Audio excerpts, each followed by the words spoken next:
Le premier livre de Samuel, chapitre 5.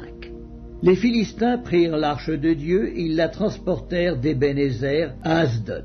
Après s'être emparés de l'arche de Dieu, les Philistins la firent entrer dans la maison de Dagon et la placèrent à côté de Dagon. Le lendemain, les Asdodiens, qui s'étaient levés de bon matin, trouvèrent Dagon étendu la face contre terre devant l'arche de l'Éternel. Ils prirent Dagon et le remirent à sa place. Le lendemain encore, s'étant levés de bon matin, ils trouvèrent Dagon étendu la face contre terre devant l'arche de l'Éternel. La tête de Dagon et ses deux mains étaient abattues sur le seuil, et il ne lui restait que le tronc. C'est pourquoi, jusqu'à ce jour, les prêtres de Dagon et tous ceux qui entrent dans la maison de Dagon à Asdod ne marchent point sur le seuil.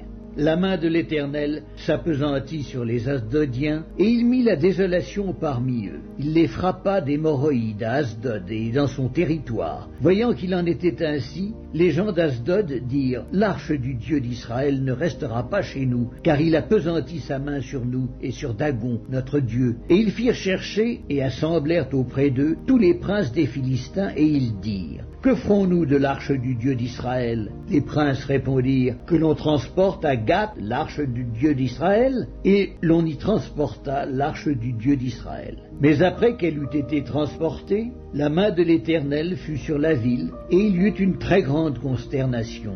Il frappa les gens de la ville depuis le petit jusqu'au grand, et ils eurent une éruption d'hémorroïdes. Alors ils envoyèrent l'arche de Dieu à Écron.